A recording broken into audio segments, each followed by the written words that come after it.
Bank ಖಾತೆ ಮುಚ್ಚಿದ್ರೆ ಕೂಡ credit card ಸೇವೆ ಮೇಲೆ ಯಾವುದೇ ನೇರ ಪರಿಣಾಮ ಬೀರೋದಿಲ್ಲ ಅನ್ನುವಂತಹ ಕುರಿತು ಈಗ ಹಣಕಾಸು ಕ್ಷೇತ್ರದಲ್ಲಿ ಸ್ಪಷ್ಟತೆ ಮೂಡಿದೆ. ಕ್ರೆಡಿಟ್ ಕಾರ್ಡ್ ಮತ್ತು ಬ್ಯಾಂಕ್ ಖಾತೆ ಎರಡೂ ಪ್ರತ್ಯೇಕ ಹಣಕಾಸು ಉತ್ಪನ್ನಗಳಾಗಿದ್ದು ಈಗ ಒಂದೇ ಬ್ಯಾಂಕ್ ನಲ್ಲಿ ಉಳಿತಾಯ ಖಾತೆ ಇರಬೇಕು ಎಂಬ ಕಡ್ಡಾಯ ನಿಯಮ ಇಲ್ಲ. ಹೀಗಾಗಿ ಗ್ರಾಹಕರು ಬ್ಯಾಂಕ್ ಖಾತೆ ಮುಚ್ಚಿದ್ರೂ ಕೂಡ ಕ್ರೆಡಿಟ್ ಕಾರ್ಡ್ ಸಾಮಾನ್ಯವಾಗಿ ಸಕ್ರಿಯವಾಗಿಯೇ ಇರುತ್ತೆ. ಕ್ರೆಡಿಟ್ ಕಾರ್ಡ್ ನೀಡುವ ಸಂದರ್ಭದಲ್ಲಿ ಬ್ಯಾಂಕ್ಗಳು ಮುಖ್ಯವಾಗಿ ಗ್ರಾಹಕರ ಆದಾಯ, ಕ್ರೆಡಿಟ್ ಸ್ಕೋರ್ ಮತ್ತು ಸಾಲ ಮರುಪಾವತಿ ಸಾಮರ್ಥ್ಯವನ್ನ ಪರಿಶೀಲಿಸುತ್ತೆ.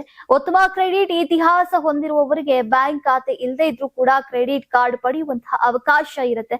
ಆದ್ರೆ ಬ್ಯಾಂಕ್ ಖಾತೆ ಇಲ್ಲದೆ ಹೋದ್ರೆ ಕ್ರೆಡಿಟ್ ಕಾರ್ಡ್ ಬಿಲ್ ಪಾವತಿ ಸ್ವಲ್ಪ ಸಂಕೀರ್ಣವಾಗಬಹುದು. ಸಾಮಾನ್ಯವಾಗಿ ನೆಟ್ ಬ್ಯಾಂಕಿಂಗ್, ಯುಪಿಐ ಮತ್ತು ಆಟೋ ಡೆಬಿಟ್ ಮೂಲಕ ಪಾವತಿ ಈಗ ಸುಲಭವಾಗುತ್ತೆ. ಖಾತೆ ಇಲ್ಲದ ಸಂದರ್ಭದಲ್ಲಿ ಚೆಕ್ ಅಥವಾ ಇತರ ವಿಧಾನಗಳನ್ನ ಅವಲಂಬಿಸಬೇಕಾಗುತ್ತೆ. ಇದರಿಂದ ವಿಳಂಬ ಶುಲ್ಕದ ಅಪಾಯ ಕೂಡ ಹೆಚ್ಚಾಗುತ್ತೆ. ಪ್ರಿಪೇಡ್ ಕಾರ್ಡ್ಗಳು ಕ್ರೆಡಿಟ್ ಕಾರ್ಡ್ಗೆ ಪರ್ಯಾಯವಾಗಲಾರವು. ಅವುಗಳಲ್ಲಿ ಮುಂಚಿತವಾಗಿ ಲೋಡ್ ಮಾಡಿದಂತಹ ಹಣವನ್ನ ಮಾತ್ರ ಖರ್ಚು ಮಾಡಬಹುದಾಗಿದೆ. ಈಗ ಕ್ರೆಡಿಟ್ ಸ್ಕೋರ್ ನಿರ್ಮಾಣಕ್ಕೂ ಕೂಡ ಸಹಾಯ ಮಾಡುವುದಿಲ್ಲ.